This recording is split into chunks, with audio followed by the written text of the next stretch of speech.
माझ्या प्रभागातील सुदगिरी सामरानगर प्रभागातील सर्व समस्त माझे मतदार बंधू आणि मायबाप जनता यांनी जो मला जो आज जी संधी दिली त्या संधीच्या माध्यमातून मी आपल्या प्रभागासाठी सर्वप्रथम मी आपल्या परिसरामध्ये चांगली राष्ट्रीयकृत बँक आणण्याचा प्रयत्न करणार आहे।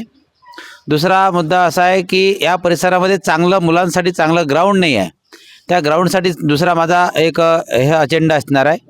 तिसरा मुद्दा असा असेल की आज जो आमच्या इथं गोपालनगर परिसरामध्ये जो अंडरपास झालेला आहे त्या अंडरपाससाठी आता तरी लोक जाणं येणं करू शकतील, परंतु पावसाळ्यामध्ये प्रॉब्लेम जाणार आहे। त्याच्यासाठी मी सर्वप्रथम सर्वात पहिला मुद्दा जर महानगरपालिकेत ठेवेल तो पावसाळ्यामध्ये जाण्या येण्यासाठी काय पर्यायी व्यवस्था करता येते की त्यासाठी मी सर्वात पहिला मुद्दा उचलणार आहे। पाणी पुरवठा, ड्रेनेज, रस्ते, कचरा व्यवस्थापन या समस्या कधीपर्यंत सोडवणार? हा दुय्यम भाग आहे, याला फक्त कसं आहे विजन पाहिजे आणि डोक्यात प्लॅनिंग पाहिजे, प्लॅनिंगनुसार ह्या सर्व गोष्टी सोडवता येतील। पाणी, स्वच्छता आणि जे आरोग्य आहे याच्यावर माझं सर्वात पहिले जोर राहणार आहे।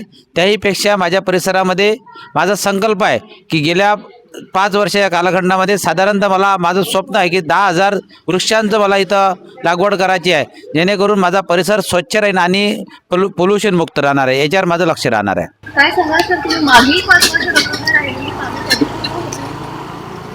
नाही होतील ना कामं काही असं आहे कसं फक्त प्लॅनिंग करावं लागते आणि मला एवढं माहीत आहे, मला माझ्या स्वतःवर विश्वास आहे की महानगरपालिकेच्या माध्यमातून आणि स्टेट गव्हर्नमेंटच्या माध्यमातून आम्ही या प्रश्नाला वाचा फोडण्याचा नक्कीच प्रयत्न करणार आहे।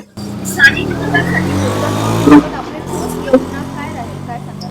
रोजगार म्हणजे तुम्हाला मी सांगितलं की जर परिसरामध्ये जर मुलं ग्रॅज्युएशन झाले, जर त्यांना जर चांगलं वळण लागायसाठी जर आपण चांगलं प्रशस्त असं इथं जर एक चांगलं सुंदर असं ग्राउंड करून जर त्यांना ग्रंथालयाच्या माध्यमातून जर एक उपलब्धी करून दिली तर मला असं वाटते परिसरातील मुलांना चांगला रोजगार उपलब्ध होऊ शकते, जेणेकरून ते UPSC MPSC या माध्यमातून चांगला एक स्वतःचा रोजगार तयार करू शकतील। एक प्रश्न आहे सर माझा, कौशल्य विकास प्रशिक्षण केंद्र आणि किंवा स्टार्टअपसाठी काय प्रयत्न करतात? स्टार्टअप आणि कौशल्य काय सर्व बोलायच्या गोष्टी आहेत, भंकड कथा आहेत या सर्व।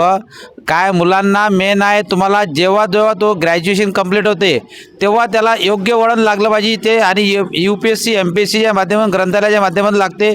कौशल्य वगैरे ह्या सर्व कसं आहे BJPनं करून ठेवलेला एक नौटंकीबाज गेम आहे। आमचं त्याच्यापेक्षा सर्वात महत्त्वाचा मुद्दा राहणार आहे की मुलं जसे ग्रॅज्युएशन झाले तर त्यांना फक्त चांगल्या ग्रंथालयामधून चांगलं एक हे विज्ञानवादी प्रशिक्षण मिळालं पाहिजे, तो जेणेकरून तो स्वतःच्या पायावर उभा राहून आपल्या कुटुंबाची जबाबदारी पेलू शकेल। महिला सुरक्षेसाठी कोणती ठोस पावले उचलणार? महिला सुरक्षेसाठी आम्ही ठरवलं आहे की आमचा जो प्रभाग आहे प्रभाग क्रमांक 20 या प्रभागामध्ये मी असे चांगले डिजिटल कॅमेरे लावायचा माझा संकल्प आहे, जेणेकरून मला माझा एरिया जो आहे ह्या बंद एका कॅमेऱ्यामध्ये करता येईल, जेणेकरून परिसरामध्ये कुठली जर अनुचित घटना झाली, चांगली घटना जर झाली तर कॅमेऱ्याच्या माध्यमातून आपल्याला त्याच्यातून घेता येईल। ज्येष्ठ नागरिक, दिव्यांग आणि गरीब घटकांसाठी नवीन योजना असणार का? त्या शासनाच्या माध्यमातून आम्ही त्याच्यासाठी प्रयत्न नक्कीच करणार आहे मॅडम। राहिला ज्येष्ठ नागरिकांसाठी, ज्येष्ठ नागरिकांना फक्त सुंदर असं जो आपला वॉकिंग ट्रॅक आहे, गार्डन आहे आणि विरंगुळा करासाठी एक पेपर आहे, याच्या माध्यमातून आम्ही काहीतरी ज्येष्ठ नागरिकांसाठी नक्की करण्याचा प्रयत्न करणार आहोत। माझा संकल्प आहे की माझ्या परिसरातील कोणीही माझा मतदार माझ्या चांगल्या कामापासून वंचित राहता कामा नये। स्वयंरोजगार बचत गटांना मदत करणार काय?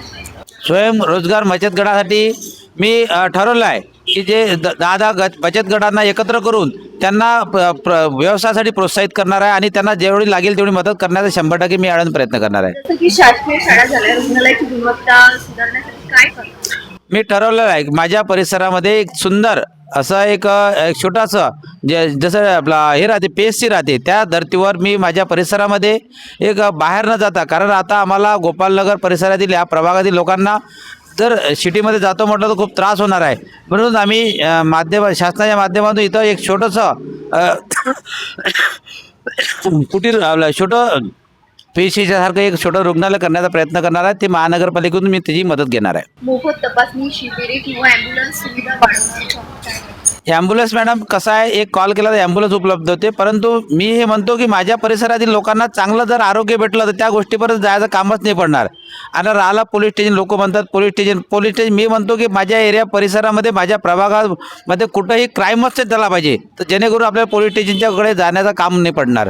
म्हणून भ्रष्टाचाराच्या ज्या तक्रारी असल्यास काय कारवाई करणार, काय वाटतं? आमचं लक्षच राहणार आहे की परिसरामध्ये चांगले विज्ञानवादी मुलं जर तयार झाले तर भ्रष्टाचार होणार नाही, जेणेकरून त्यांचा विचार जर चांगले राहिले तर ते कुठल्याही भ्रष्टाचार होणार नाही. त्यावर आमचा सर्वात मोठा जोर राहणार आहे. त्या त्यांना काय आव्हान करणार? नागरिकांना मी विनंती करतो की त्यांनी मला जे संधी दिली ते माझ्या माध्यमातून मला कुठेही जर आपल्या प्रभागामध्ये काही समस्या असल्या तर समस्या सांगू शकतो की आपण या समस्येच्या माध्यमातून आपल्या प्रभागासाठी आपण एक सुंदर कल्पना स्वच्छ प्रभाग कसा करू शकतो, सुंदर प्रभाग कसा करू शकतो आणि माझ्या प्रभागातील लोकांना सुंदर आरोग्य कसं मिळते याच्यावर माझं सर्वात महत्त्वाचा जोर राहणार आहे.